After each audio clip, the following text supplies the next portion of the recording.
तो हम लोग जो है अब क्या पढ़ने जा रहे हैं, नेक्स्ट क्लास किसकी, केमिस्ट्री की। किसकी पढ़ने जा रहे हैं, केमिस्ट्री की। कौन सी क्लास, नेक्स्ट पार्ट 1 हमारा हो चुका है, ये कौन सा है, पार्ट 2। तो हम लोगों ने पार्ट 1 में क्या क्या जाना था बताओ। हम लोगों ने पार्ट 1 में जाना था कि यूनिवर्स की शुरुआत कहाँ से हुई थी, कहाँ से हुई थी, यूनिवर्स की शुरुआत जो है सिंगुलरिटी से हुई थी। कहाँ से हुई थी, सिंगुलरिटी से हुई थी। उस टाइम पे टेम्परेचर कितना था, 10⁻32 केल्विन था कि नहीं था। यूनिवर्स क्या होना चालू हुआ, एक्सपैंड, क्या होना चालू हुआ, जब एक्सपैंड हुआ तो एनर्जी जो है वो क्या हुई, एक्सपैंड होना चालू हुई है। टेम्परेचर क्या हुआ, डाउन, टेम्परेचर क्या हुआ, यानी कि कूल होना, यानी कि यूनिवर्स में क्या आना चालू हुई, कूलिंग। और पहली बार जो पार्टिकल बना उसका नाम क्या था, क्वार्क। क्या नाम था, कितने क्वार्क मिलके बनाते थे, यानी कि दो चीज बनती थी क्वार्क से। पहली चीज किससे बनती थी, 3 क्वार्क। किससे बनती थी, 3 क्वार्क होने चाहिए थे। क्या क्या था इसमें, यू यू डी, और इसमें क्या था, यू डी और डी। यहां से क्या बना, न्यूट्रॉन, यहां से क्या बना, कोई दिक्कत। उसके बाद क्या था, जब यू और डी, यू और आपस में क्या होते थे, इंटरचेंज, तो क्या बनता था, इलेक्ट्रॉन। और क्या बनता था, पॉजिट्रॉन। क्या बनता था, इलेक्ट्रॉन। और क्या बनता था, आया कि नहीं आया। न्यूट्रॉन पे कोई चार्ज नहीं था, क्या था, प्रोटॉन पे क्या था, प्लस, इस पे क्या था, माइनस, और इस पे क्या था, प्लस। आया कि नहीं आया, इतना हम लोग समझ लिए थे। फिर हमने बोला था क्या होता है एटम, क्या होता है एटम। एटम के न्यूक्लियस में क्या पाया जाता, प्रोटॉन प्लस न्यूट्रॉन। क्या पाया था, प्रोटॉन प्लस।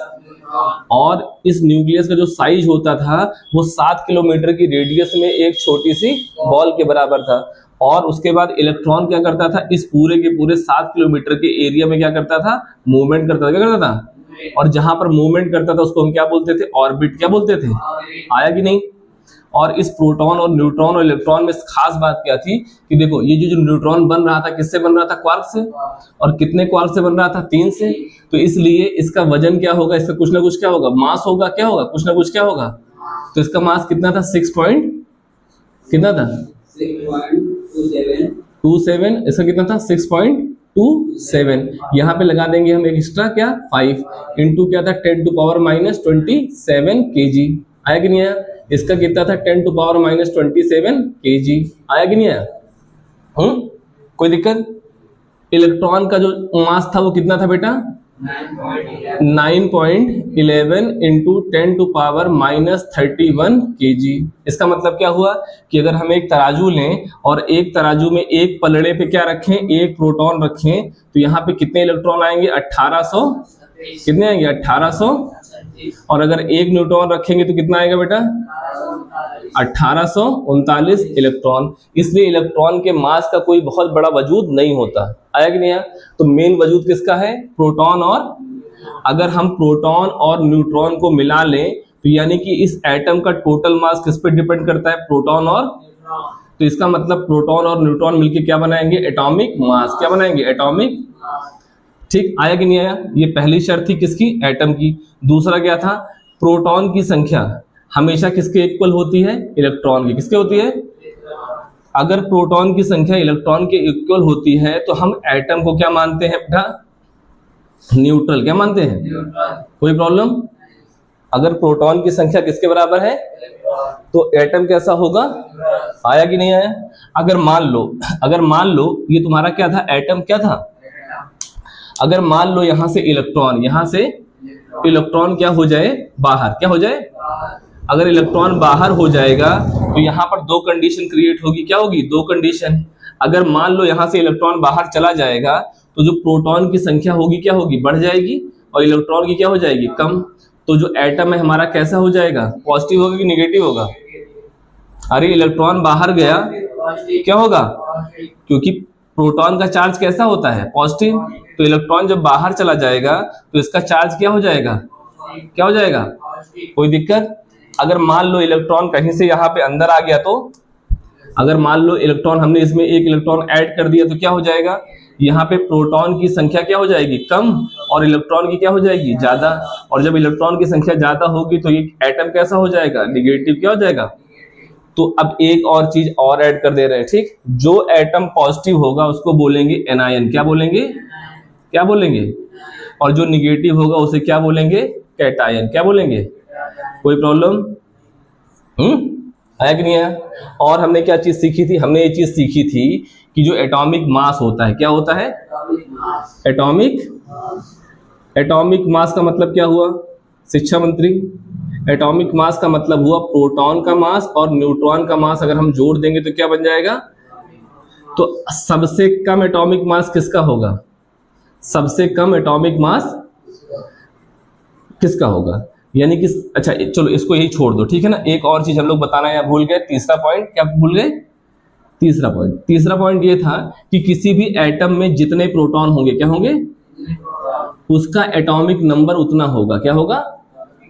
एटॉमिक नंबर क्या होगा? उतना ही होगा। होगा कि नहीं होगा? अगर मान लो किसी एटम में 5 प्रोटॉन है, कितने प्रोटॉन है? तो उसका एटॉमिक नंबर कितना होगा? किसी के पास 70 है तो क्या होगा? किसी के पास 18 है तो क्या होगा? किसी के पास 6 है तो उसका एटॉमिक नंबर क्या होगा? यानी कि प्रोटॉन के नंबर को ही देख के हम डिसाइड करते हैं कि उस एटम का नंबर कितना आया कि नहीं आया। हम इन 3 चीजों में यानी कि प्रोटॉन, किस चीज में? प्रोटॉन में, न्यूट्रॉन में और इलेक्ट्रॉन में, हम प्रोटॉन को अगर चेंज कर देंगे, क्या कर देंगे? अगर हमने प्रोटॉन को चेंज कर दिया तो वो एटम बदल जाएगा। एटम क्या होगा? और एक और चीज, प्रोटॉन, न्यूट्रॉन, इलेक्ट्रॉन, चाहे जो भी एटम हो सब में एक ही होता है। सब में मतलब ऐसा नहीं कि 5वें नंबर के एटम में अलग प्रोटॉन होगा और 18वें नंबर में अलग होगा। आया कि नहीं आया? अगर हमने प्रोटॉन के नंबर क्या कर दिए? चेंज। क्या कर दिए? मान लो कोई एटम, मान लो ये एटम है, इसका नंबर कितना है? 50। कितना है? 50 नंबर। इसका मतलब कितने प्रोटॉन होंगे? 50 प्रोटॉन। अगर इस 50 प्रोटॉन में से हमने 2 प्रोटॉन निकाल लिए, क्या निकाल लिए? तो ये 50 प्रोटॉन किस में कन्वर्ट हो जाएगा? 48 में। आया कि नहीं आया? तो इसका एटॉमिक नंबर क्या हो जाएगा? 40। आया कि नहीं आया? है? यानी कि कहने का मतलब है किसी भी एटम में किसी भी प्रोटॉन के नंबर को चेंज करने से उस एटम की आइडेंटिटी क्या होती है? चेंज हो जाती है। तो यानी कि प्रोटॉन हमेशा किसको डिसाइड करता है? आइडेंटिटी को। और हम न्यूट्रॉन को, इलेक्ट्रॉन को अगर चेंज करते हैं तो एटम की आइडेंटिटी पे कोई फर्क, कोई प्रॉब्लम आया? अब देखो यहाँ पे क्या लिखा था? प्रोटॉन और ये क्या था तुम्हारा? Atomic mass. आया कि नहीं आया? अगर हम एक नंबर से, कितने नंबर से? एक नंबर से कहां तक? 118 तक। अभी तक हम लोगों ने यानी कि साइंटिस्टों ने अभी तक केवल और केवल 118 एटॉमिक नंबर तक ही एलिमेंट खोजे हैं, इसके ऊपर अभी नहीं खोजे। हो सकता है कि आने वाले टाइम में हम लोग और भी खोज लें, है कि नहीं? तो इसका मतलब अभी तक दुनिया में कितने एटम पाए जाते हैं, कितने एलिमेंट पाए जाते हैं? 118। तो अच्छा ये बताओ कि सबसे कम एटॉमिक मास किसका होगा? 1 का। किसका होगा? और उसके बाद जैसे जैसे हम आगे की तरफ बढ़ेंगे, 2, 3 करके आगे बढ़ेंगे, तो सबसे ज्यादा एटॉमिक मास किसका होगा? आया कि नहीं आया? तो जिसका एटॉमिक मास ज्यादा होगा, जिसका एटॉमिक मास क्या होगा? वो धीरे धीरे अनस्टेबल की तरफ बढ़ेगा। क्या बढ़ेगा? यानी कि प्रोटॉन और न्यूट्रॉन मिलकर डिसाइड करते हैं क्या? एटॉमिक। क्या डिसाइड करते हैं? आया कि नहीं आया? और उसके बाद जब हम कहां पर जाएंगे, कहां पे? 100। तो देखो पहले एटम को अगर छोड़ दो, पहले एटम को, क्योंकि पहले एटम के पास न्यूट्रॉन कोई दिक्कत। अब न्यूट्रॉन क्यों नहीं होता? इसी से एक और सवाल डेवलप होता है। क्या डेवलप होता है कि आखिर में जो हमारा ये एटम है, हमारा जो ये एटम है, इस एटम के न्यूक्लियस जो है कितना छोटा है? 7 किलोमीटर की रेडियस वाले मैदान में एक छोटी सी बॉल, या एक क्रिकेट के मैदान में एक मोरंग का छोटा सा टुकड़ा है। अब इस टुकड़े के अंदर रहते कौन है? या तो P रहेगा और कौन रहेगा? N। क्या रहेगा? P और N। अच्छा P और N दोनों रहते कौन है, मतलब रहते क्यों है, इसका भी एक फिनोमिना है, ठीक है ना। देखो P हमेशा कैसा होता है बेटा? पॉजिटिव। कैसा होता है? ये कूलाम नाम के साइंटिस्ट थे, कौन थे? उन्होंने बताया था कि अलग अलग चार्ज आपस में एक दूसरे को पसंद करते हैं, और अगर सेम चार्ज होगा तो एक दूसरे को क्या करते हैं? रिपल। क्या करते हैं? आया कि नहीं आया? अगर डिफरेंट चार्ज है तो क्या करेंगे? लव। अगर सेम चार्ज है तो क्या करेंगे? हेट। क्या करेंगे? तो ये पॉजिटिव, यानी ये क्या है? प्रोटॉन। अगर मान लो इसके बगल एक और प्रोटॉन रख देंगे तो ये एक दूसरे को नफरत करेंगे कि प्रेम करेंगे? यानी कि हेट करेंगे। तो ये एक दूसरे को क्या करेंगे? रिपल। क्या करेंगे? क्या करेंगे? आया कि नहीं आया? यानी कि जैसे जैसे प्रोटॉन का नंबर, प्रोटॉन का बढ़ता जाएगा तो क्या होगा? इसका रिपल्सिव फोर्स क्या हो जाएगा, बढ़ जाएगा। क्या बढ़ेगा, रिपल्सिव फोर्स बढ़ेगा। क्या बढ़ेगा, रिपल्सिव। अब हमको इस पूरे के पूरे एटम के न्यूक्लियस में क्या करना है, प्रोटॉन को घुसेड़ना है। क्या करना है, यानी कि अगर हमने एक प्रोटॉन घुसेड़ा तो एक नंबर हो गया, अगर हमने 18 डाले तो क्या हो गया 18, अगर हमने 100 डाल दिए तो क्या हो गया 100। अच्छा, इसमें एक प्रोटॉन डालना ज्यादा इजी है कि 10 प्रोटॉन की, 20 प्रोटॉन की, 80 प्रोटॉन की, 90 प्रोटॉन? एक प्रोटॉन, क्योंकि अगर इसमें एक प्रोटॉन रहेगा, क्या रहेगा, तो इसमें रिपल्सिव फोर्स लगेगी नहीं लगेगी, इसलिए यहाँ पे न्यूट्रॉन की कोई आवश्यकता। इसलिए जो हमारा पहला एटम होता है जिसको हम क्या बोलते हैं, हाइड्रोजन, उसमें क्या होता है, सिर्फ और सिर्फ क्या बताया है, प्रोटॉन। और हमने बताया था जितने प्रोटॉन होंगे उतने ही क्या होंगे, यानी कि एक प्रोटॉन और एक इलेक्ट्रॉन होगा। आया कि नहीं आया। अब मान लो हम बात करते हैं किसकी, एटॉमिक नंबर 2 की, जिसका नाम है हीलियम। क्या नाम है इसका। अब इसके पास कितने प्रोटॉन होंगे, 2 प्रोटॉन। अगर 2 प्रोटॉन होंगे तो इनमें रिपल्सिव फोर्स लगेगी नहीं लगेगी। अगर रिपल्सिव फोर्स लगेगी तो हमको किसकी जरूरत पड़ेगी, न्यूट्रॉन की। किसकी पड़ेगी, और न्यूट्रॉन क्या करता है, न्यूट्रॉन के पास क्या होती है बेटा, स्ट्रॉन्ग न्यूक्लियर फोर्स होती है कि नहीं होती। और स्ट्रॉन्ग न्यूक्लियर फोर्स एक्चुअल में इस प्रोटॉन की रिपल्सिव फोर्स को क्या करता है, मैनेज। क्या करता है, यानी कि अगर 2 प्रोटॉन हैं आपस में लड़ाई कर रहे हैं तो न्यूट्रॉन आके उनकी लड़ाई को क्या कर देता है, शांत। क्या कर देता है, आया कि नहीं आया है। तो यानी कि एक एटम में 2 तरह की फोर्स लग रही है। कौन कौन सी, एक लग रही है रिपल्सिव, क्या लग रही है, एक लग रही है रिपल्सिव, और एक लग रही है, कौन सी लग रही है, न्यूक्लियर फोर्स। क्या लग रही है, न्यूक्लियर फोर्स। अब अच्छा मान लो इसमें यहां तक दिख रहा है, अगर मान लो एक एटम है, क्या है, इसमें मान लो क्या है 2, इसका नंबर कितना है 2, तो इसका नाम क्या होगा, हीलियम। क्या नाम होगा। अब इसमें कितने प्रोटॉन होंगे, 2 प्रोटॉन है और कितने हैं, 2 न्यूट्रॉन। आया कि नहीं आया। तो इसमें रिपल्सिव फोर्स क्या है, रिपल्सिव फोर्स, ठीक। और क्या है इसमें, न्यूक्लियर फोर्स क्या है, लगभग क्या है, बराबर है। तो ये कैसा कंपाउंड हो गया, मतलब एलिमेंट हो गया स्टेबल। कैसा हो गया, स्टेबल। अब जैसे जैसे हम जो है एटॉमिक नंबर की तरफ बढ़ते जाएंगे, मान लो 3 पे आ गए, 4 पे आ गए, 5 पे आ गए, 6 पे आ गए, 8 पे आ गए, हम अगर बढ़ते जाएंगे तो प्रोटॉन की संख्या क्या हो जाएगी, बढ़। जैसे 4 पे गए तो कितने प्रोटॉन हो जाएंगे, 4, और चारों के बीच रिपल्सिव फोर्स ज्यादा होगी कम होगी, ज्यादा होगी। तो हमको न्यूक्लियर फोर्स क्या होगी, लगानी पड़ेगी ना। तो हमको क्या रखने पड़ेंगे, 4 न्यूट्रॉन। क्या रखने पड़ेंगे। लेकिन समझने वाली बात बेटा इसमें ये है कि एक एटॉमिक नंबर से लेके कहां तक, 20 नंबर तक। कहां तक, 20। अगर 1 नंबर से लेके 20 नंबर तक, 1 नंबर का मतलब 1 प्रोटॉन और 20 नंबर का मतलब है कि 20 प्रोटॉन। अगर एटॉमिक नंबर में हम आगे की तरफ बढ़ेंगे तो 20 नंबर तक प्रोटॉन की संख्या इक्वल टू क्या होती है, यानी कि अगर 20, एक न्यूक्लियस में 20 प्रोटॉन है तो उनको संभालने के लिए 20 न्यूट्रॉन लगा देंगे तो हमारा एटम क्या होगा, स्टेबल। क्या होगा। लेकिन जैसे ही हम कहा जाएंगे 20 के आगे, कहा जाएंगे 20 के आगे, जैसे ही हम 20 के आगे जाएंगे और आगे जाते जाते कहां तक पहुंचेंगे, 82 तक। कहां पहुंचेंगे, 82 पे क्या आता है बेटा, लेड। क्या आता है। अगर हम 20 से जब 82 की तरफ जाएंगे तो अब एक एटम में क्या होगा, 21 से लेके 82 प्रोटॉन रखने पड़ेंगे।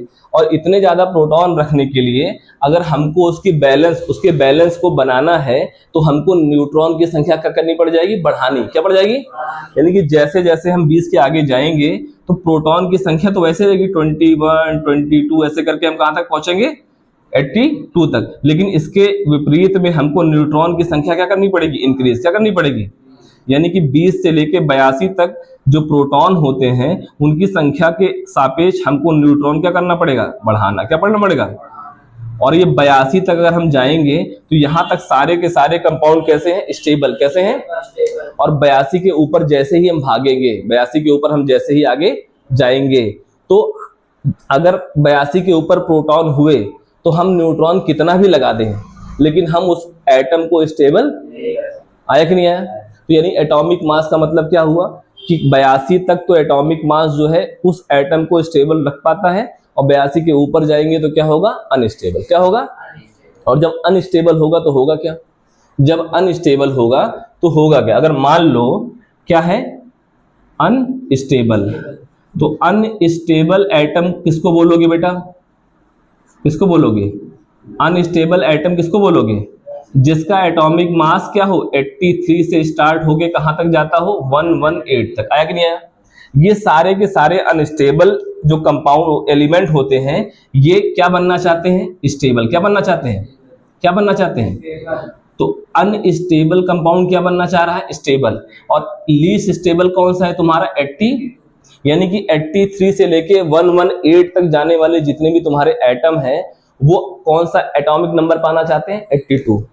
तो ये अपने अपने अपने न्यूक्लियस को क्या करेंगे? डिके। क्या करेंगे? अपने न्यूक्लियस को क्या करेंगे? डिके। न्यूक्लियस क्या करेंगे? तो न्यूक्लियस का जब डिके होगा, न्यूक्लियस का जब क्या होगा, तो न्यूक्लियस बना किससे है? प्रोटॉन से। और किससे बना है? प्रोटॉन से। और प्रोटॉन न्यूट्रॉन किससे बने हैं? क्वार्क से। किससे बने हैं? तो यानी कि ये क्वार्क क्या होंगे? टूटेंगे। ये क्वार्क क्या होंगे? अब ये क्वार्क बने किससे थे? एनर्जी से। किससे बने थे? याद आया? यानी कि यूनिवर्स के टाइम पे जब इतना टेम्परेचर था तो इतनी एनर्जी से क्या बने थे? क्वार्क। अब न्यूट्रॉन जब टूटेंगे तो इसमें से यू उड़ेगा, डी उड़ेगा, होगा कि नहीं होगा? और जब ये उड़ेंगे तो जितनी एनर्जी इनको बनाने में लगी थी उतनी एनर्जी क्या होगी? रिलीज होगी, नहीं होगी? तो वही जो एनर्जी रिलीज होती है इसको बोलते हैं बेटा रेडियो एक्टिविटी। क्या बोलते हैं? Radio activity. मतलब इस प्रोसेस को बोलते हैं, यानी कि जब स्टेबल जो है क्या होना चाहेगा? क्या होना चाहेगा? सॉरी, जब अनस्टेबल क्या होना चाहेगा बेटा? स्टेबल। तो उसमें उस प्रोसेस को क्या बोलते हैं? Radio activity. रेडियो एक्टिविटी में क्या निकलता है बेटा? क्या निकलता है? रेडिएशन का मतलब क्या हो गया? रेडिएशन का मतलब हो गया एनर्जी। क्या हो गया? और ये कौन सी एनर्जी हो गई? यही क्वार्क वाली, जिससे पहली बार तुम्हारा न्यूट्रॉन प्रोटॉन, तो यानी कि जितनी एनर्जी से तुम्हारा न्यूट्रॉन प्रोटॉन बना था उतनी एनर्जी क्या होगी? रिलीज। उसी को क्या बोलते हैं? रेडिएशन। ये बहुत लंबा प्रोसेस होता है। क्या होता है? ऐसा नहीं कि 1 घंटे में हो जाए, ऐसा नहीं है 1 घंटे, इनको होने में 50,000 साल लगते हैं। क्या होते हैं? आया? यहां तक हम लोग पढ़ लिए थे कि और भी कुछ बाकी था? इतना ही तो था। ठीक, ये हमारा एक जस्ट इंट्रोडक्शन था कि आपको वो चीज क्या हो जाए? मेमोराइज। देखो कभी भी क्लास को लंबा मत मानो। क्लास को लंबा मत मानो। क्यों ना मानो? अगर क्लास को लंबा मानोगे तुम्हें आएगा नहीं, तो तुम्हारा सारा समय क्या हो जाएगा? खराब। तो जैसे जितने मेरे लेक्चर्स हैं उन लेक्चर्स को जब तक शुरुआत से नहीं देखोगे तो कहानी नहीं बनेगी। अगर तुम बीच के लेक्चर्स देखोगे तो तुम्हें कुछ समझ में नहीं आएगा। अब तुमको समझ में आ रहा है कि नहीं आ रहा है? अच्छा, टफ लग रहा है कि सरल लग रहा है? अगर तुमको सरल लग रहा है तो तुम सोच लो तुम इंटर के बच्चों के बराबर हो। ये बच्चे, ये जो मैं बता रहा हूँ इसको 9th के बच्चों को नहीं आता। अगर पूरे इंडिया के बच्चों को ले लोगे तो बहुत अच्छे बच्चे जो बहुत अच्छे टीचर से पढ़ते होंगे उन्हीं को आता होगा। बाकी 99% बच्चों को ये चीज़ें नहीं आती। अब हम लोग जो है, हमने बताया था पिछली बार कि हम लोग क्या पढ़ने जा रहे थे, क्योंकि पहले तुम्हारे सिलेबस में ये तुम्हारा एटम नहीं था, केवल क्या था? मैटर था। क्या था? केवल तुम्हारा मैटर था, और मैटर भी थोड़ा सा मतलब वैसा था, थ्योरेटिकली टाइप का मैटर था। ठीक है, तो अब हम लोग क्या पढ़ना है? एटम। और जब हम लोग एटम पढ़ेंगे तो एटम के बारे में हम ये जानेंगे कि कौन कौन से साइंटिस्ट थे जिन्होंने हमको एटम के बारे में बताया। तो बताते हैं कि आज से 2600 साल पहले भारत में एक ऋषि हुए थे जिनका नाम था महर्षि कणाद।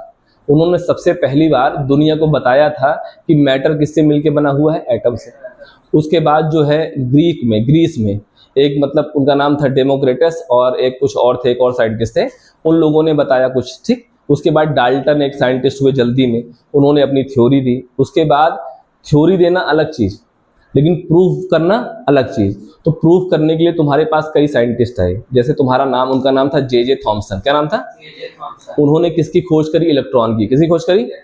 वही जो तुमको हम पढ़ा रहे हैं। अब तुमको पता लगेगा कि आखिर में उन्होंने इलेक्ट्रॉन को कैसे खोजा। उसके बाद एक और साइंटिस्ट आएंगे जिनका नाम था अर्नेस्ट रदरफोर्ड। अर्नेस्ट रदरफोर्ड ने किसकी खोज करी? न्यूक्लियस की। किसकी खोज करी? आया? अगर तुमसे कोई पूछेगा इलेक्ट्रॉन की खोज किसने करी तो किसने करी? अगर मैंने तुमसे पूछा कि न्यूक्लियस की खोज किसने करी तो क्या बोलोगे? Ernest Rutherford. उसके बाद आएंगे तुम्हारे कौन? एक साइंटिस्ट आएंगे जिनका नाम था चैडविक। क्या नाम था?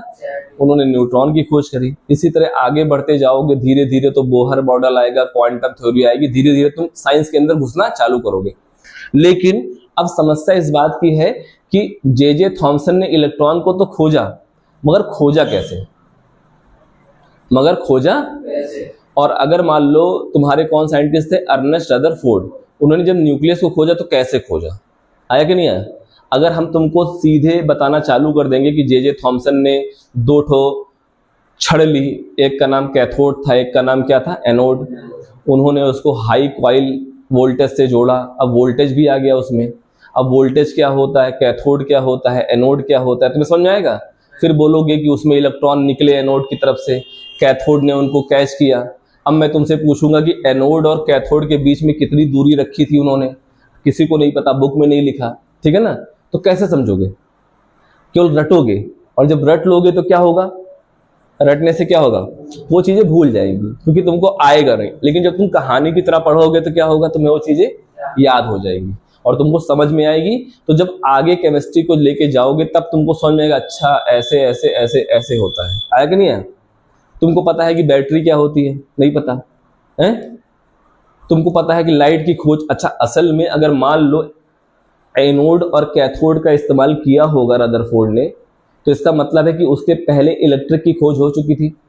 इलेक्ट्रिक का नाम इलेक्ट्रिक ही क्यों पड़ा, इलेक्ट्रिक का नाम, अच्छा इलेक्ट्रिक का नाम एटम में पाए जाने वाले तीनों पार्टिकल में से किससे सिमिलर हो रहा है, इलेक्ट्रॉन से। इसका मतलब है इलेक्ट्रिक का इलेक्ट्रॉन से कोई ना कोई संबंध होगा जरूर, तभी तो पढ़ा। क्या किसी ने पहली बार इलेक्ट्रॉन का नाम दिया होगा, कोई ऐसा देश होगा, उस देश की कोई ऐसी भाषा होगी जिसमें इलेक्ट्रॉन का कुछ मतलब होता होगा, होगा नहीं होगा, है? बहुत साल पहले कुछ लोगों ने बोला कि आकाश से जो बिजली गिरती है, आकाश से जो ऐसे होता नहीं, जब बारिश होती तर तर तर तर तर होता है तो ऐसे लाइट सी दिखती है, वो लाइट है क्या? तो पहले लोग बोलते थे ये भगवान का प्रकोप है। क्या है? कि भगवान हमसे नाराज है, इसीलिए क्या गिर रही है, बिजली। लेकिन उनको साइंस नहीं पता थी, उनको साइंस, तो हम लोगों को कैसे पता लगेगी? तो किसी ने उसको भगवान का प्रकोप कहा और किसी ने कहा कि कोई न कोई फिनोमिना है, तो किसी ने इलेक्ट्रिक बनाया होगा। तुम लोग देखते होगे कि जैसे अपने बाल पे पटरी रगड़ते थे और उसके बाद कागज को देखते थे, कागज चिपक जाता था, ऐसा क्यों होता था? इसका मतलब है कुछ न कुछ तो हो रहा है। तो मैंने तुमको बताया कि इस एटम में इलेक्ट्रॉन क्या कर सकता है, बाहर जा सकता है और अंदर आ सकता है। तो यानी कि ये इलेक्ट्रॉन कुछ न कुछ खेला करता होगा, करता ही नहीं करता? अब हमको नहीं पता क्या करता है, लेकिन जब हम समझेंगे, बेसिक ही नहीं समझेंगे तो मैं आया कैसे? अब मैं जो 2 लेक्चर लिया हूँ, करीब करीब 1.5 घंटे का पहला लेक्चर है और ये भी करीब करीब 1 घंटे का हो ही जाएगा, ठीक है ना। तो कैसे समझोगे, क्यों इतना मेहनत कर रहा हूँ? मैं भी तो वहां से क्लास चालू कर सकता था, मैं भी तो एक वीडियो बना सकता था कि 1 घंटे के अंदर, 1 शॉट के अंदर मैं आपको पूरी की पूरी केमिस्ट्री सिखा दूंगा। ये मिथ्या है। अगर कोई कहता है ना कि मैं तुमको बहुत जल्दी पढ़ा सकता हूँ, तो बहुत टफ है। अगर बहुत जल्दी पढ़ा रहा है तो वो टीचर केवल और केवल अपनी नॉलेज का प्रदर्शन कर रहा है, लेकिन तुमको समझ में आएगा ही नहीं। आया समझे? तो लेक्चर्स को लंबे रखो भाई। देखो पूरी की पूरी केमिस्ट्री तुम्हारी 2 चैप्टर में है। कौन कौन सी है तुम्हारी? पहला केमिस्ट्री का चैप्टर कौन सा है? जर्नी इनसाइड द एटम, और दूसरा क्या है? एटॉमिक फाउंडेशन ऑफ मैटर, ऐसे कुछ करके है। बस 2 ही चैप्टर है ना। इन 2 चैप्टर को तुमको कब तक पढ़ना है? पूरे साल पढ़ना है, अप्रैल से लेके अगले अप्रैल तक पढ़ना है, 12 महीने। और 12 महीने की चीज अगर तुम 1 घंटे में पढ़ लोगे तो तुम्हें क्या आएगा? कुछ नहीं आएगा ना। इसीलिए हमारे पास अभी टाइम है। जितना टाइम हम पढ़ेंगे, जितना हम मेहनत करेंगे, उतने हमारे कॉन्सेप्ट क्लियर होंगे। जब तक कॉन्सेप्ट नहीं क्लियर होंगे तब तक तुम बाद के बड़े बड़े फार्मूलों को, बड़े बड़े सवालों को देखोगे तो डर जाओगे। लेकिन जब कॉन्सेप्ट क्लियर होगा तो बोलोगे इतना सरल सवाल है कि नहीं? फिर बोलोगे पेपर टफ आया। जो बच्चे पढ़े होंगे बोलेंगे अरे बहुत सरल पेपर था, और जो पढ़े ना हुई कहीं यार समझ में ना आया क्या बना रहा। आया कि नहीं आया? ठीक, एक पास कर दो, इसको बिटा दो, फिर आगे बढ़ाते हैं। ठीक है, ठीक है। तो अब हम लोग लमसम बेसिक क्या कर लिए, जान लिए। क्या कर लिए? अब 2 बेसिक हमको और जानने हैं। 2 बेसिक यानी कि जे थॉमसन और क्या चीज, अर्नेस्ट रदरफोर्ड ने एक्सपेरिमेंट को कैसे किया, तो उसका हम बेसिक जानेंगे। और फिर नेक्स्ट क्लास से जो है हम सीधे जो है कहाँ चले जाएंगे, कहाँ पे? महर्षि कणाद, फिर डेमोक्रिटस, फिर डाल्टन, उसके बाद फिर जे थॉमसन, फिर अर्नेस्ट रदरफोर्ड, फिर जो है चैडविक, फिर बोहर मॉडल, फिर वैलेंसी, करके तुम्हारा चैप्टर खत्म। आएगा? तो देखो अब तुमने 2 चीजें सीख ली कि जो एटम है क्या है, इस एटम में 2 चीजें इंपॉर्टेंट है। क्या है? एक तो तुम्हारा हो गया न्यूक्लियस। क्या हो गया? थोड़ा कम चल रहा है। ये क्या हो गया? न्यूक्लियस। क्या हो गया?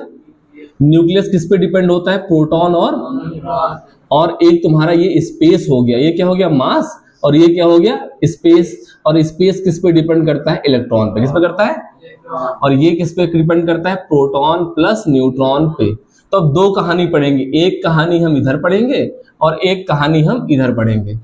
इस वाली कहानी से जब इलेक्ट्रॉन वाली कहानी पढ़ेंगे तो हमको कौन समझ में आएगा? J Thomson. कौन समझ आएगा? J Thomson. और इस वाली कहानी को पढ़ेंगे तो हमको क्या समझ में आएगा? Ernest Rutherford. क्या आएगा? Ernest Rutherford. आएगा नहीं आएगा? ये किसके फूफा हैं? अर्नेस्ट रदरफोर्ड हैं? सूफियान के। किसके हैं? हाँ। और जे थॉमसन किसके हैं? प्रदूषण मंत्री के। किसके हैं? हाँ, किसके हैं? प्रदूषण मंत्री के। ठीक आया? सुनो, अरे कंपटीशन मत करो यार, तो बस खाली यही लागत है। अरे जिसके जितने फूफा होंगे उसको उतने वैज्ञानिकों के नाम याद होंगे। आया कि नहीं आया? और जिसको जितने वैज्ञानिक के नाम याद हो जाएंगे समझो उसी का फायदा है। इसीलिए ये कहो कि हाँ नहीं मेरे फूफा है। दूसरे के फूफा बनाने से अच्छे किसके बनाओ? अपने फूफा। आया कि नहीं आया? ठीक। और कहूँ लड़े लागे तो सबके फूफा आए कि क्या है तुम्हारे नाम बदनाम करता है। आया कि नहीं आया? तो देखो अब इस पूरे के पूरे एटम को हमने दो भागों में बांट लिया। एक भाग क्या बोल दिया हमने? इलेक्ट्रॉन को। और एक भाग कर दिया किसको हमने? न्यूक्लियस को। किसको दिया? आया? तो अब हम बताओ, तुम बताओ पहले किसको पढ़े? कोई याद तो नहीं? पहले किसको पढ़े बताओ? पहले जे थॉमसन को पढ़ना चाहते हो या किसको पढ़ना चाहते हो? अर्नेस्ट रदरफोर्ड को। तो हम लोग पढ़ते हैं अर्नेस्ट रदरफोर्ड को। ठीक, हम चाहे जो बोली तुम बोलो, इसलिए इसको पढ़ लेते हैं अर्नेस्ट रदरफोर्ड को। इसको बाद में पढ़ना है। इसको क्या पढ़ना है? और जब हम कल क्लास लेंगे तो कहां से चालू करेंगे? जे। तो इसको बाद में पढ़ लेते हैं। तो जैसे बाद में पढ़ेंगे तो कल जब चालू करेंगे तो ये पूरा क्या हो जाएगा? एक हो जाएगा। आया नहीं आया? और उसके बाद फिर ये आ जाएंगे। आया?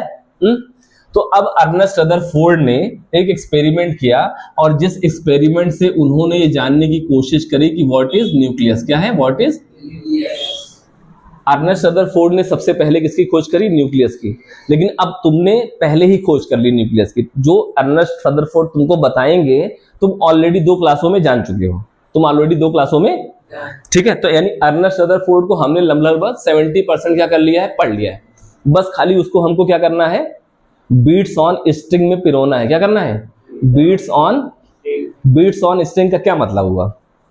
कल हमने पढ़ाया था यूकैरियोट के जो डीएनए होते हैं वो हिस्टोन प्रोटीन में क्या होते हैं? लिपटे हुए होते हैं। और जब उनको हम इलेक्ट्रॉन माइक्रोस्कोप से देखते हैं तो हमको कैसे दिखाई देते हैं? बीट्स ऑन यानी कि मोती की। बताए नहीं थे कल? गाना भी गाए थे एक तो, जैसे कि मोती की माला। ऐसे नहीं? कितना मधुर गाना, इसको सुनना, उसमें अला है। तो क्या है? मोती की। चलो छोड़ो। तो ये क्या है? अर्नेस्ट रदरफोर्ड ने किसकी खोज करी बेटा?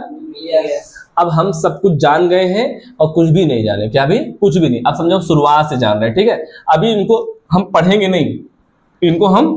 नहीं, सिर्फ ये जानेंगे कि आखिर में इन्होंने जो बताया वो कैसा, इसका बेसिक क्या है? इसका क्या है? बेसिक। तुमको ये पता है कि जो न्यूक्लियस है, क्या है? न्यूक्लियस बेटा कब अनस्टेबल होगा? न्यूक्लियस कब अनस्टेबल होगा? अगर मैं तुमसे पूछूं कि न्यूक्लियस यानी कि हमारे एटम जो है 118 एलिमेंट हैं, उनके जो एटम हैं उसमें 2 तरह के एटम होते हैं। एक होते हैं स्टेबल और एक होते हैं अनस्टेबल। तो तुम क्या बोलोगे कि what is the mean of stable atom? जो प्रोटॉन लेट से नीचे होगी, प्रोटॉन न्यूट्रॉन ना, क्या होगा बताओ? ऐसे बोलो। आओ इधर आओ, तभी मजा आएगी। जल्दी आओ, टाइम मत लगाओ उसमें, मतलब वीडियो लंबा हो जाता है तो ज्यादा जीबी लगता है। बताओ, हमने पूछा कि न्यूक्लियस 2 टाइप का है, एक स्टेबल है एक अनस्टेबल है, बता दिए थे। What is the definition of stable atom? जो बताएगा उसको 1 लाख रुपए देंगे, क्योंकि हमको पता है तुम बता नहीं पाओगे और तुम्हें आता है। अगर बता दिए तो मेरा नुकसान है, मैं दूंगा नहीं, मेरे पास पैसा नहीं है, गरीब आदमी है। बताओ। प्रोटॉन और न्यूट्रॉन बराबर होते हैं। तेज से बोलो। जब प्रोटॉन और न्यूट्रॉन बराबर होते हैं तो स्टेबल। तो 1 से 20 तक की कहानी है। 20 से 82 भी तो स्टेबल है, उसमें प्रोटॉन की संख्या से ज्यादा न्यूट्रॉन होते हैं। तो बताओ प्रदूषण मंत्री हैं? बोलो नहीं आता। बोलो मैं कान पकड़ रहा हूं सर, मुझको नहीं आता। बोलो बोलो। और मैं कह रहा हूं कि तुमने गलती से कान पकड़ लिया, तुम्हें आता है। तुम्हें क्या है? स्टेबल एटम वो होता है जिसकी रिपल्सिव फोर्स क्या हो? कम, और न्यूक्लियर फोर्स क्या हो? ज्यादा। आया कि नहीं आया? यानी कि न्यूक्लियस की दो चीज है, एक क्या है? स्टेबल, एक क्या है? और एक क्या है बेटा? एक क्या है? ये कोई बताएगा नहीं, बहुत बड़े केमिस्ट्री के विद्वान हैं हम, समझे? बाकी टीचर हम किसके हैं? बायोलॉजी के, है कि नहीं? तो जो स्टेबल एटम है, इसके न्यूक्लियस में अगर जो प्रोटॉन और प्रोटॉन के बीच फोर्स लग रही है उसे क्या बोलेंगे? Repulsive force. क्या बोलेंगे?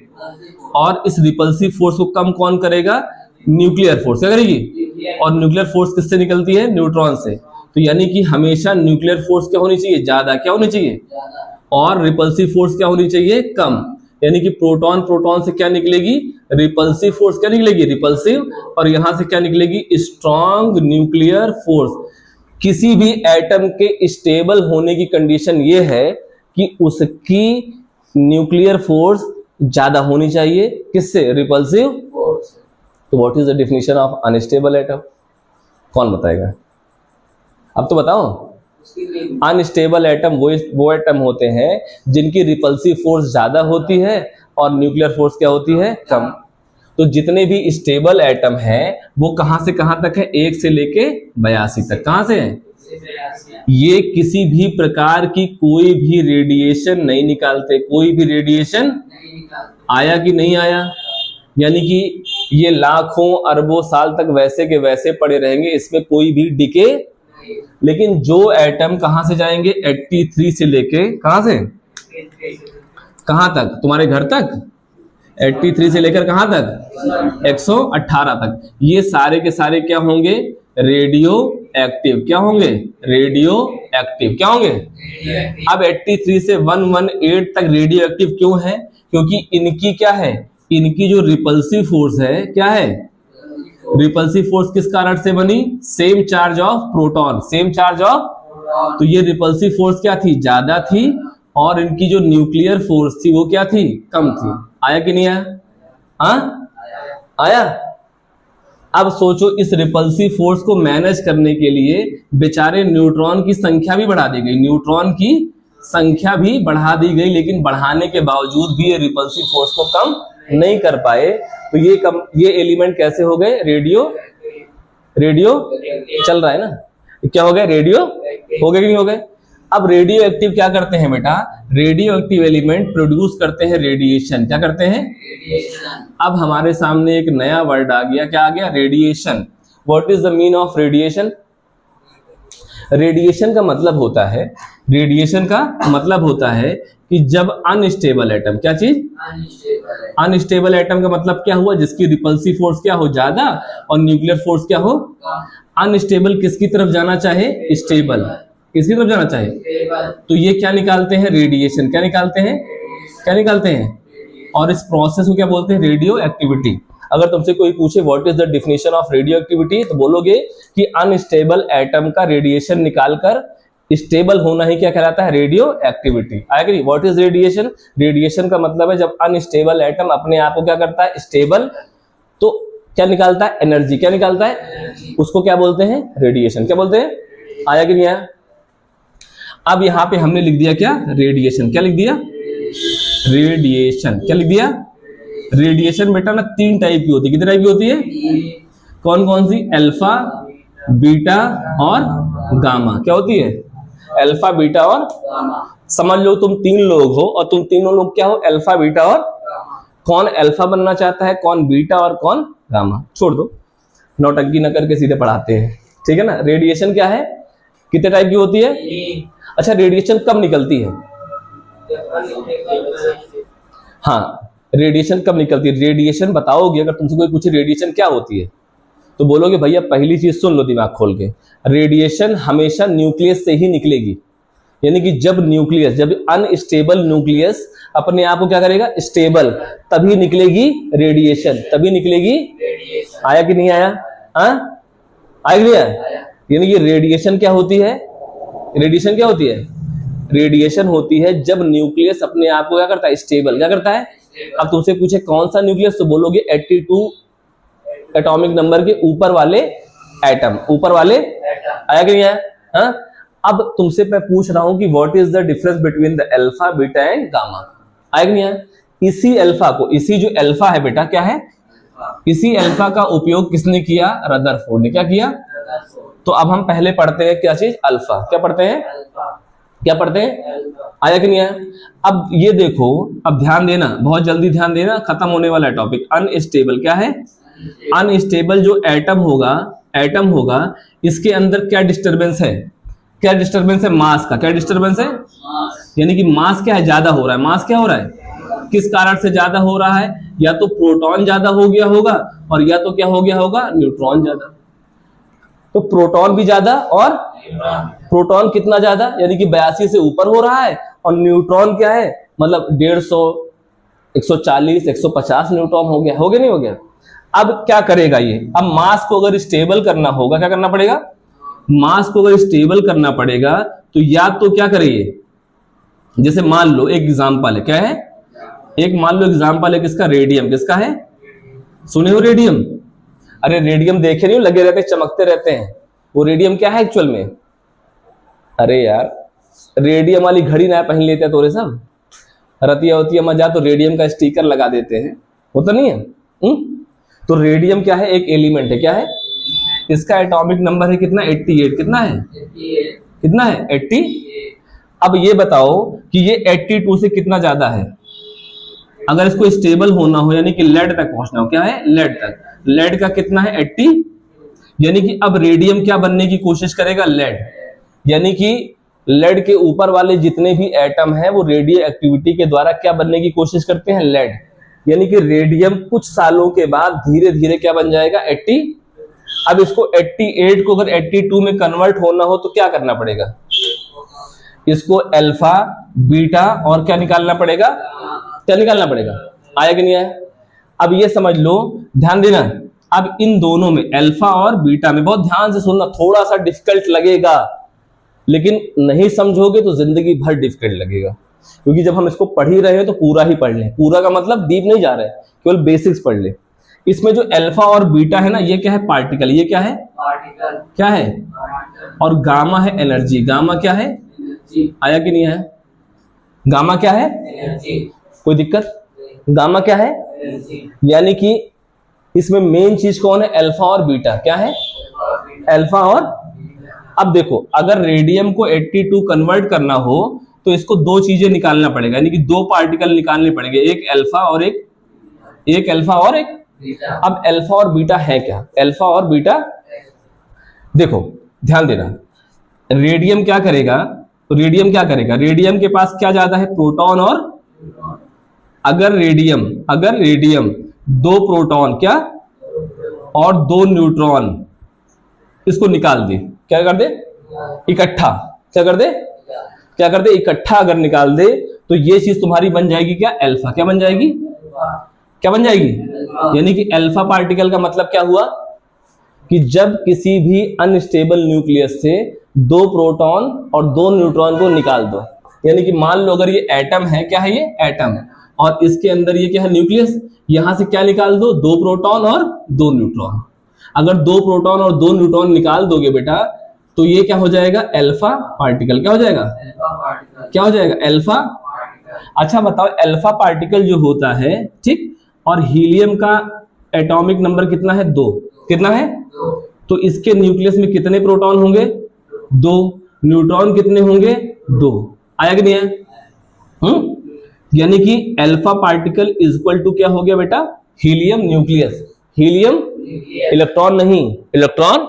अगर इलेक्ट्रॉन बताए थे ना, अगर तुम जैसे मान लो ये हीलियम का न्यूक्लियस क्या है, इसमें कितने प्रोटॉन है? 2 प्रोटॉन 2 न्यूट्रॉन, तो इलेक्ट्रॉन कितने होंगे? 2। तो देखो, अगर तुम इसमें इलेक्ट्रॉन भी जोड़ दोगे तो ये क्या हो जाएगा? एटम बन जाएगा। और इलेक्ट्रॉन को हटा दो तो क्या आ रहा है? ये न्यूक्लियस। क्या है? न्यूक्लियस।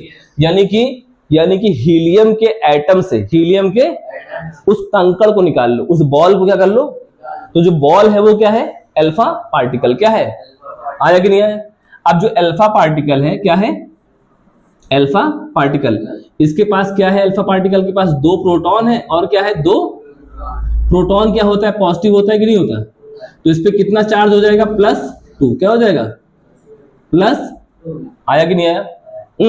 ये तुम्हारा क्या हो गया, आया। अब पार्टिकल क्या होता है और एनर्जी क्या होती है? पार्टिकल क्या होता है, पार्टिकल क्या होता है, और पार्टिकल और एनर्जी में एक डिफरेंस है। पार्टिकल जब भी निकलेगा तो वेव में नहीं निकलेगा, वेव। अब वेव क्या होती है, तरंग। यानी कि एनर्जी जब निकलेगी ना तो ऐसे ऐसे निकलेगी, और पार्टिकल निकलेगा तो सीधा निकलेगा। क्या निकलेगा, आया कि है? जो एक सीधी रेखा में चलेगा वो क्या होगा, और वेव हमेशा कैसे चलेगी, वो एनर्जी कैसे चलेगी, वेव में। आया कि नहीं आया? बहुत डीप में मत जाओ, बस इतना ही समझो। आया कि नहीं आया? अगर तुमसे कोई पूछे कि अल्फा पार्टिकल कैसे निकलता है, तो बोलोगे कि alpha particle is a radio active, क्या है, रेडियो एक्टिव इमिशन। क्या है, रेडियो एक्टिव, यानी कि रेडियो एक्टिविटी में निकलने वाली रेडिएशन क्या है, अल्फा पार्टिकल। क्या है, कोई दिक्कत? अच्छा, मान लो अगर जैसे ही रेडियम से 2 प्रोटॉन निकल गया तो अब रेडियम क्या बन गया, 86 वाला। क्या बन गया? अगर 86 से फिर मान लो एक अल्फा पार्टिकल निकल गया तो क्या बन गया, 84। अब 84 से भी अगर अल्फा निकल गया तो क्या होगा, 80। आया कि नहीं आया? मगर ऐसा नहीं है, ऐसा नहीं है कि सीधे सीधे अल्फा पार्टिकल ही निकले। ठीक, एक प्रोसेस और होता है। ये तो पहला प्रोसेस आ गया ना समझ में। एक प्रोसेस और होता है, उसको बोलते हैं बीटा। क्या बोलते हैं, बीटा डीके। क्या बोलते हैं? अब बीटा डीके क्या होता है, बीटा, हमने तुमको बताया था कि किसी भी एटम का जो न्यूक्लियस होता है वो किस पे डिपेंडेंट होता है, प्रोटॉन पे और प्रोटॉन पे। और अगर उसको लग रहा है कि हमको प्रोटॉन कम करना है, क्या करना है, प्रोटॉन, और हमको न्यूट्रॉन, अगर अनस्टेबल एटम में एक फिक्स अमाउंट होगा, अब उसको क्या बनना है, स्टेबल। तो वो अगर मान लो अल्फा पार्टिकल नहीं निकाल पा रहा है, अल्फा पार्टिकल, तो वो क्या करेगा, वो न्यूट्रॉन को किसमें कन्वर्ट कर देगा, प्रोटॉन में, और प्रोटॉन किसमें कन्वर्ट करेगा, नहीं समझा? अगर मान लो एक मोटा मोटा 5 प्रोटॉन है, कितने हैं, 5, और कितने हैं, 5 प्रोटॉन है, 5 न्यूट्रॉन है। क्या है, 5 प्रोटॉन है और 5, किसी एटम में 5 प्रोटॉन है, 5 न्यूट्रॉन। अगर इसको डीके करना होगा, क्या डीके करना होगा, बीटा डीके। क्या करना होगा, अगर मान लो इसको करना होगा बीटा डीके, सुन लो क्या करना होगा, बीटा। अगर इसका एक प्रोटॉन किसमें कन्वर्ट कर दे, न्यूट्रॉन में। किसमें कन्वर्ट कर दे?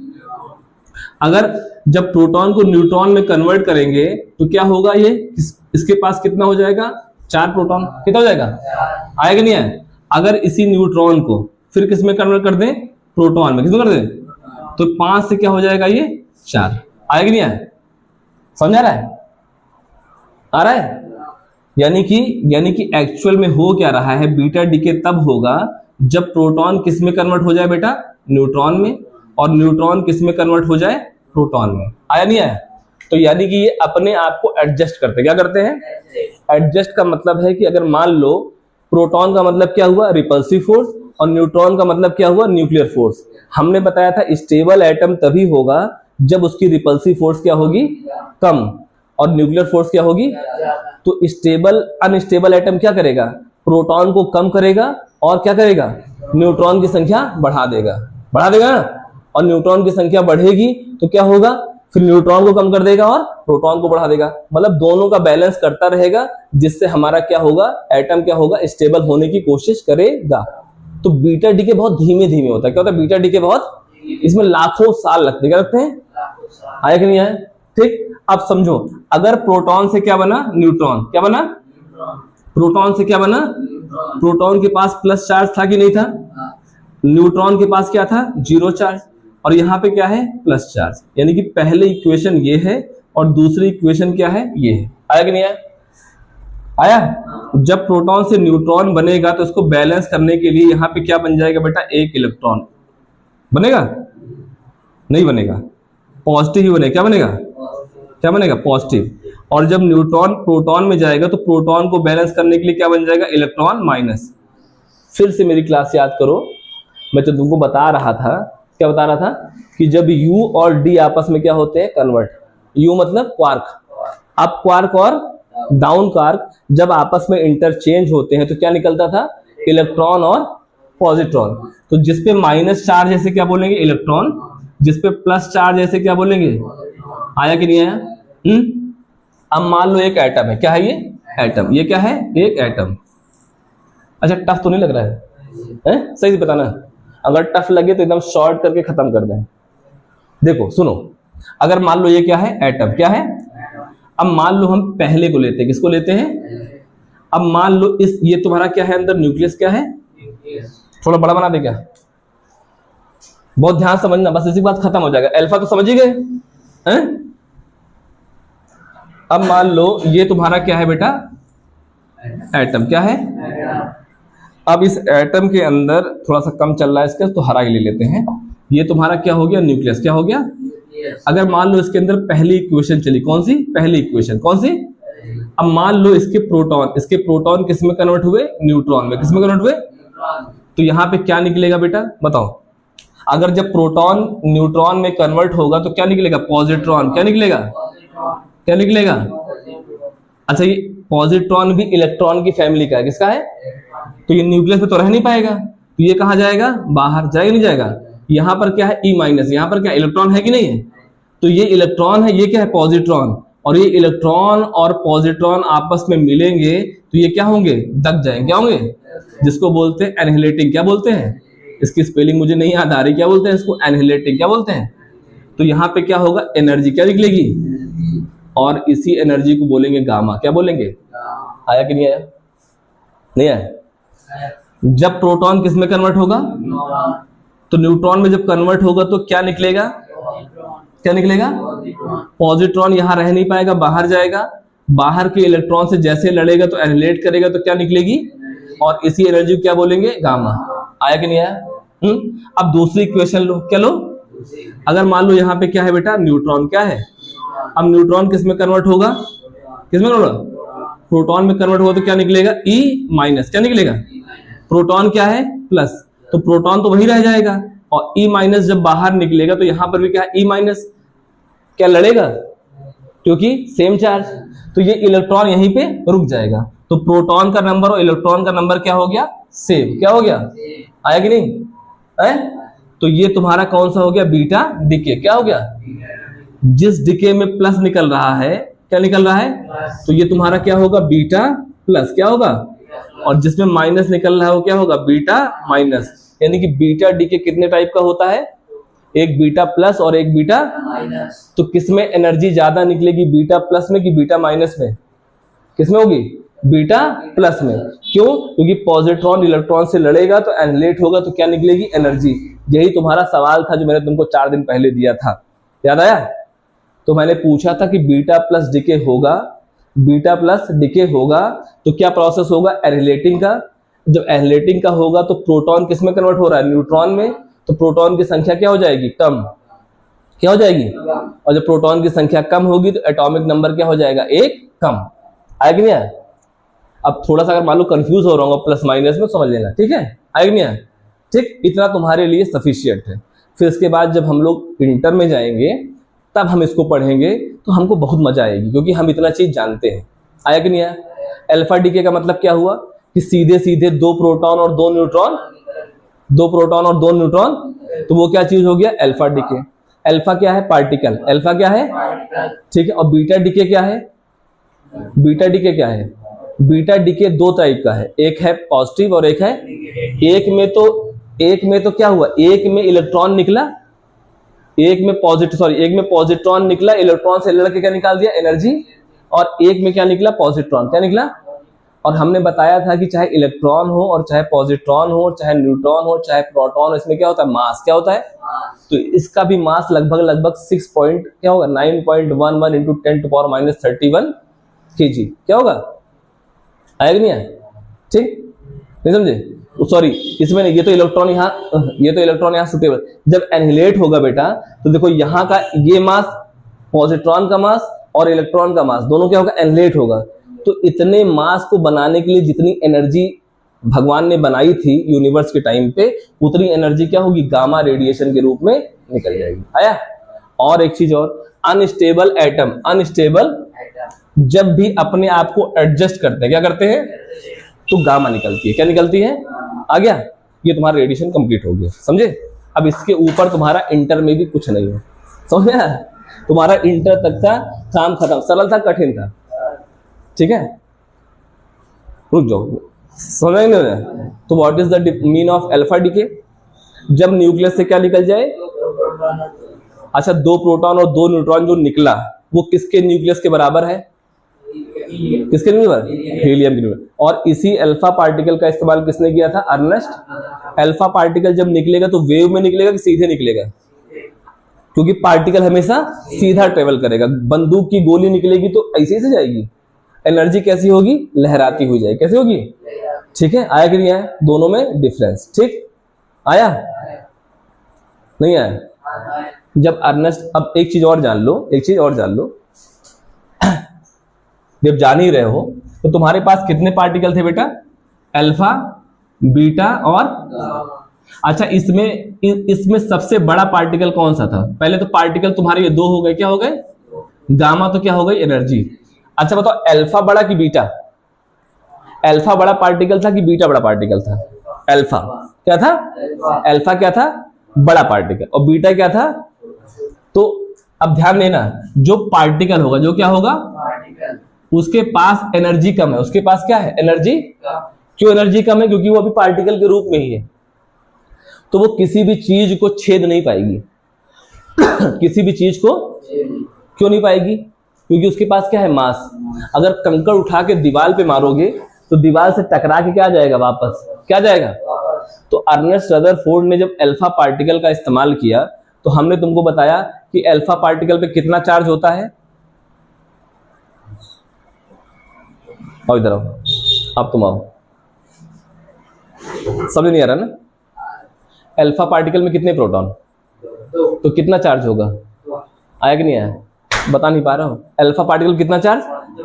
और 2 चार्ज जो है पॉजिटिव है कि निगेटिव है? और तुम्हारा जो न्यूक्लियस रहता है वो कैसा रहता है? पॉजिटिव, क्योंकि वहां क्या पाए जाते हैं?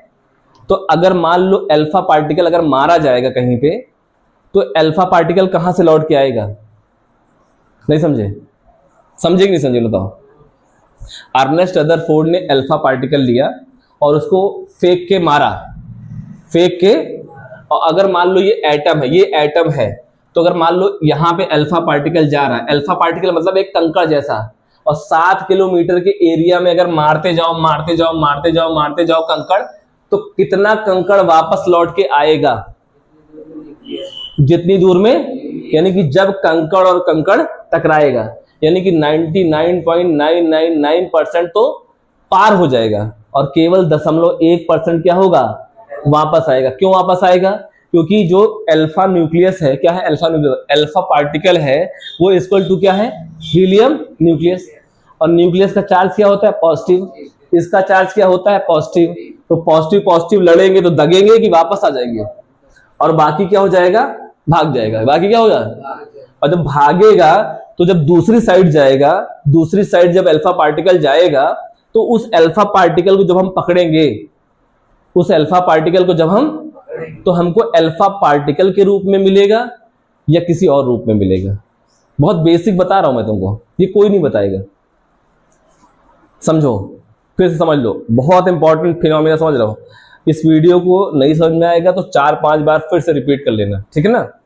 हमने बोला, इसको मिटाओ, अब सारा तुम्हारा प्रोसीजर जो है खत्म, थोड़ा पास कर दो, ठीक है? देखो, हमने तुमसे क्या बोला? अल्फा पार्टिकल समझ लिए? अल्फा पार्टिकल मतलब क्या हुआ? इसके पास क्या है? 2 प्रोटॉन है और 2, तो इसका चार्ज क्या होगा? न्यूट्रॉन पे तो 0 चार्ज, प्रोटॉन पे क्या है? 1 चार्ज। तो 2 प्रोटॉन है तो यहाँ पे कितना चार्ज होगा? यानी कि ये जो अल्फा पार्टिकल है इसके ऊपर क्या लगा है? +2। क्या लगा है? हमने बोला कि पार्टिकल हमेशा सीधी रेखा में चलता है, क्या था? तो हमने पार्टिकल को मारा, पार्टिकल को, अगर मान लो हम यहाँ पे सिर्फ एक एटम रख दें, क्या रख दें? एक क्या रख दें? एटम।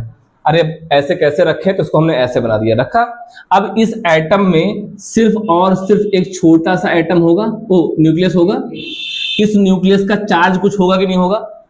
अच्छा, मान लो हम इसमें ये जो हमने एटम लिया इसको हम ले ले गोल्ड का, किसका ले ले, किसका ले ले, अगर इसको हम गोल्ड का ले लें तो गोल्ड का जो एटॉमिक नंबर होता है 79। क्या होता है?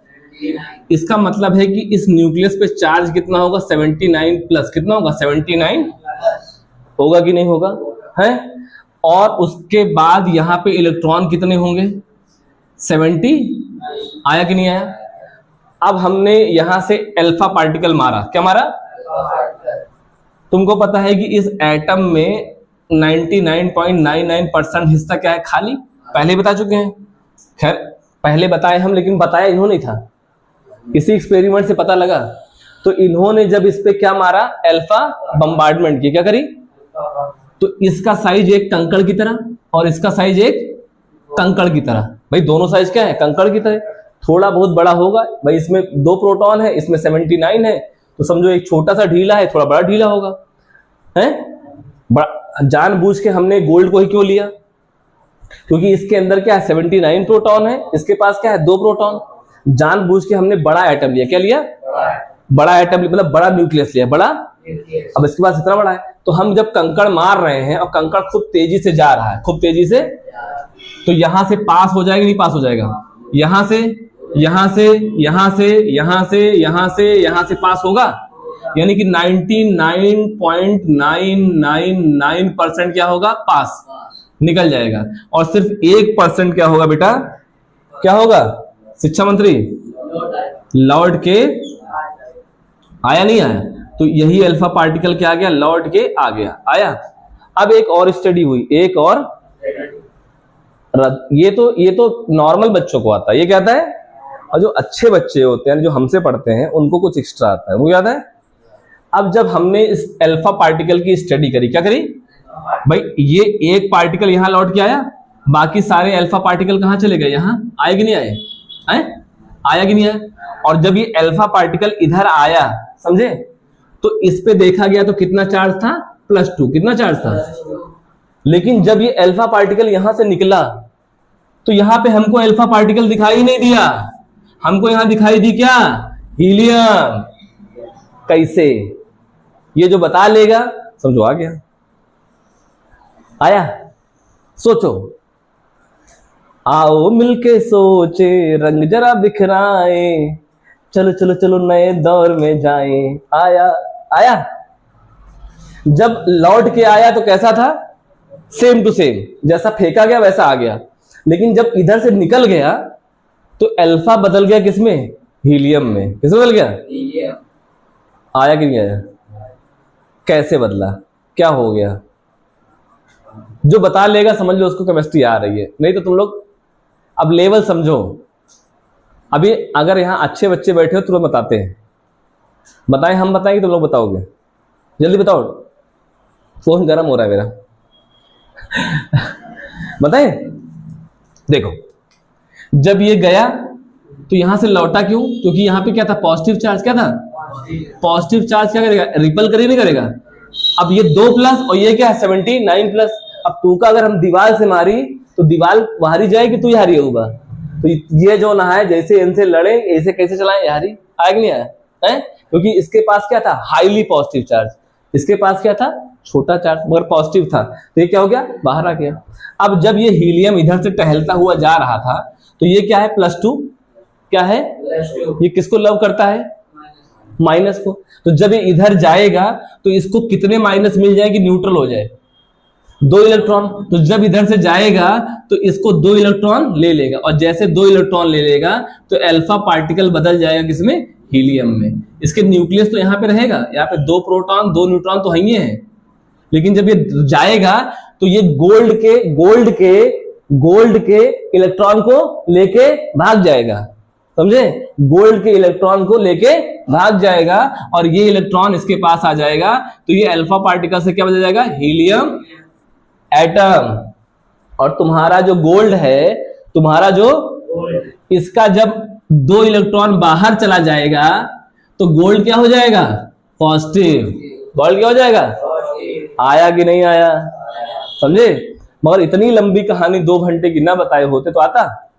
अब मैं तुमसे, अब समझ गए, रदरफोर्ड आ गया, आया कि नहीं आया? अभी और अच्छे से बताएंगे, ठीक। अभी और अच्छे से बताएंगे, आई नहीं आया? तो अल्फा पार्टिकल क्यों हीलियम न्यूक्लियस में बदला? तो बोलोगे कि अल्फा पार्टिकल के पास क्योंकि दो प्रोटॉन होते हैं तो उसके पास चार्ज कैसा है? 2+ क्या है? तो जब वो एटम से निकलेगा 99% हिस्से से, तो उस हिस्से में जो भी इलेक्ट्रॉन मिलेगा वो उसको क्या कर लेगा? क्या कर लेगा? ले लेगा, और वो क्या बदल जाएगा? अल्फा पार्टिकल क्या हो गया? हीलियम, यानी कि एटम बन गया। न्यूक्लियस से क्या बन गया? यानी कि यहाँ पे पार्टिकल से न्यूक्लियस बन रहा है। क्या बन रहा है? पार्टिकल से। तो इधर जो हमको मिले, इधर हमको अल्फा पार्टिकल मिला ही नहीं, इधर हमको क्या मिलेंगे?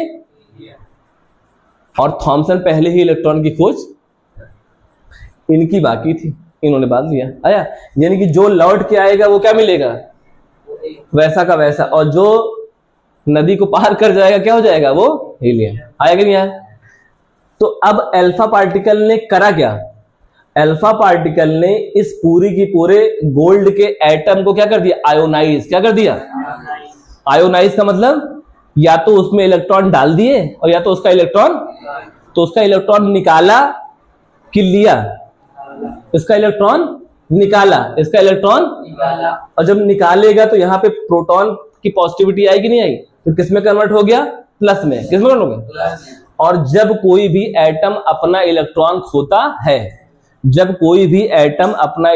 खोता है, तो हम बोलते हैं उस प्रोसेस को ऑक्सीडेशन। क्या बोलते हैं? ऑक्सीडेशन का मतलब है कि तुम्हारा इलेक्ट्रॉन खो जाए, जब तुम्हारा इलेक्ट्रॉन लॉस हो जाए तो क्या हो जाएगा? और जब ऑक्सीडेशन होता है तो एटम पे कौन सा चार्ज आता है बेटा? प्लस। कौन सा आता है? आया कि नहीं आया? भूल जाओगे ना, मगर उसको याद करना पड़ेगा, समझना पड़ेगा। आया कि नहीं आया? ठीक है, पास करो। आ गया समझ में? अर्नेस्ट रदरफोर्ड को हम लमसम 60 से 70% जान गए। अब नेक्स्ट क्लास जब पढ़ेंगे उनका एक्सपेरिमेंट, तो पूरा एक्सपेरिमेंट एक क्लास में पढ़ेंगे तो पूरी तरीके से फिर जान जाएंगे। ठीक है? आई नहीं है? अब हम समझते हैं। तो हमने बताया था ना कि एटम की दो खूबी, एक हमने ये जान गया। ठीक है? अगर न्यूक्लियस वाली बात पढ़ेंगे तो हमको क्या समझ आएगा? Stability, unstability, repulsive force, strong nuclear force, क्या कंपैरिजन, उसके बाद 82 के ऊपर वाले element, radioactivity, radiation, alpha, beta और गामा, अल्फा पार्टिकल और बीटा पार्टिकल, और आएगा गामा एनर्जी। अल्फा क्या है? Particle, 2 proton 2 neutron, 2+ charge. आया कि नहीं आया? फॉइल से निकलेगा, यानी कि एटम से निकलेगा तो क्या हो जाएगा? हीलियम बन जाएगा। आया कि? अब हम समझते हैं इस इलेक्ट्रॉन का रोल। क्या बताएं? अब जे थॉमसन ने किसकी खोज करी थी? तो इलेक्ट्रॉन को समझने के लिए हमको 2-3 चीजें आनी चाहिए। क्या आनी चाहिए? देखो, जे थॉमसन को जानने से पहले हमें कुछ चीजें जाननी है। एक जानना है हमको कैथोड। क्या जानना है हमको? कैथोड। एक जानना है हमको एनोड, और एक जानना है हमको वोल्टेज, और एक जानना है हमको इलेक्ट्रिक। क्या जानना है? इलेक्ट्रिक। अब मतलब क्या होता है इन तीनों का, चारों का? इलेक्ट्रिक का मतलब होता है फ्लो ऑफ इलेक्ट्रॉन, यानी कि ये जो इलेक्ट्रॉन है ये कैसे बहेगा। अब जो इलेक्ट्रॉन बहेगा बेटा, तो हमारे पास कुल कितने एटम है? 118। इस 118 एटम में कुछ एटम होते हैं जिनको हम बोलते हैं मेटल। क्या बोलते हैं? मेटल एक ऐसे एटम होते हैं जिसमें इलेक्ट्रॉन क्या होता है? फ्लो। अब इसको हम ज़्यादा डीप में नहीं जाएंगे, ये मान के चलिए जो मेटल होते हैं तो 118 में क्या होंगे? एक होंगे मेटल और एक होंगे क्या? Non metal. क्या होंगे? Non metal. ठीक? तो जो नॉन मेटल होंगे उसमें इलेक्ट्रॉन फ्लो नहीं होगा, और जो मेटल होंगे उसमें क्या होगा? इलेक्ट्रॉन फ्लो होगा। तो इलेक्ट्रिक बेसिकली क्या है बेटा? Electron flow. क्या है? Electron flow. आवाज़ तुम लोगों की बहुत कम आ रही है। अच्छा, माइक वाला सिस्टम ऐसा हो गया। वोल्टेज क्या है बेटा? वोल्टेज जो है, वोल्टेज का मतलब होता है कि इलेक्ट्रॉन फ्लो कितना तेज है। अगर इलेक्ट्रॉन फ्लो तेज हुआ तो वोल्टेज क्या होगा? ज़्यादा। अगर इलेक्ट्रॉन फ्लो क्या हुआ? कम, तो वोल्टेज क्या होगा? कम। यानी कि वोल्टेज जो है वो डिसाइड करता है कितना इलेक्ट्रॉन फ्लो है। उसके बाद अब आ गया कैथोड और अब आ गया एनोड। ये हो गया। तो कैथोड जो होता है वो किससे मिलके बना होता है? ऐसे एटम से जो क्या हो? मेटल। क्या हो? मेटल। तो एक तरफ कैथोड है और एक तरफ क्या है? एनोड। ध्यान दीजिएगा, इसका नाम क्या है? कैथोड। क्या नाम है इसका? कैथोड। और इसका नाम क्या है? एनोड। क्या नाम है इसका? ANODE, anode. देखो, कैथोड पे हम लगा देते हैं माइनस। क्या लगा देते हैं? माइनस। और एनोड पे लगा देते हैं प्लस। क्या लगा देते हैं? प्लस। इसका मतलब क्या हुआ? इसका मतलब हुआ कि यहाँ पर मान लो एक मशीन है, एक क्या है यहाँ पर? मशीन। क्योंकि एक्चुअल में जिस टाइम पे जे थॉमसन ये एक्सपेरिमेंट कर रहे थे उस टाइम पे बैटरीज नहीं थी। क्या थी? बैटरीज नहीं थी। तो वो पोटेंशियल एनर्जी जनरेट करके कॉइल के जरिए हाई वोल्टेज प्रोवाइड कराते थे। ठीक, ये लाइन तुमको समझ में नहीं आएगी, छोड़ दो। कुल मिला के उनके पास क्या थी? एक मशीन थी जो क्या करती थी? High voltage. क्या करती थी? हाई वोल्टेज देती थी। ये क्या दे रही है इसको? High voltage. इसमें जो दौड़ रहा है वो क्या है? इसका वोल्टेज क्या है? हाई। वोल्टेज क्या है इसका? हाई। अगर इसका वोल्टेज हाई होगा तो इसमें जो इलेक्ट्रॉन का फ्लो होगा, इलेक्ट्रॉन का जो क्या होगा? फ्लो होगा, वो क्या होगा? बहुत इंक्रीज। क्या होगा? बहुत इंक्रीज। और जब इलेक्ट्रॉन का फ्लो इंक्रीज होगा तो ये जो कैथोड है इस पे इलेक्ट्रॉन की संख्या क्या हो जाएगी? बहुत ज़्यादा। क्या हो जाएगी? बहुत ज़्यादा। और जब इलेक्ट्रॉन की संख्या इस पे बहुत ज़्यादा हो जाएगी बेटा, तो क्या होगा? ये इलेक्ट्रॉन को इमिट करना चालू, यानी इलेक्ट्रॉन को छोड़ना चालू करेगा। इलेक्ट्रॉन को छोड़ना चालू करेगा।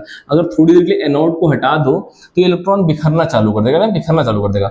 और एनोड एक ऐसी चीज होती है, एक ऐसी मशीन होती है जो क्या करता है? इधर से क्या करता है? इस इलेक्ट्रॉन को इस मशीन में पहुंचाता है। यानी कि ये एक ऐसी मशीन है जो इधर से क्या कर रही है? इलेक्ट्रॉन को फेंक रही है और इधर इलेक्ट्रॉन को खींच रही है। तो ये क्या करेंगे? इलेक्ट्रॉन यहाँ से खिंचता खिंचता खिंचता यहाँ आएगा और यहाँ से यहाँ जाएगा और यहाँ से यहाँ। और यहाँ पर क्या होगा? इलेक्ट्रॉन को जब तेजी से खींचा जाएगा तो यहाँ पे एक बीम बनेगी। क्या बनेगी? बीम। आया कि नहीं आया? अगर कैथोड इलेक्ट्रॉन निकाल रहा है यानी कि इलेक्ट्रॉन का लॉस कर रहा है तो इसको क्या बोलेंगे हम? ऑक्सीडेशन। क्या बोलेंगे? ऑक्सीडेशन। और ये क्या कर रहा है? ये इस इलेक्ट्रॉन को क्या कर रहा है? रिसीव कर रहा है, ले रहा है। तो इसको हम क्या बोलेंगे बेटा? रिडक्शन। क्या बोलेंगे? रिडक्शन। आया कि नहीं आया? ठीक, कोई प्रॉब्लम? अभी इतना ही समझिए, ठीक है ना। इसके आगे थोड़ा बहुत समझने की कोशिश मत करिए। जब हम नेक्स्ट चैप्टर में जे थॉमसन को, अर्नेस्ट रदरफोर्ड को, डाल्टन को, हिपोक्रेटस को, इन सब को बताएंगे तो आपको सीधे सीधे अब स्टोरी समझ में आएगी। यानी कि इन 2 चैप्टरों में लमसम हमने अपने बेसिक्स को क्या कर लिया है? क्लियर।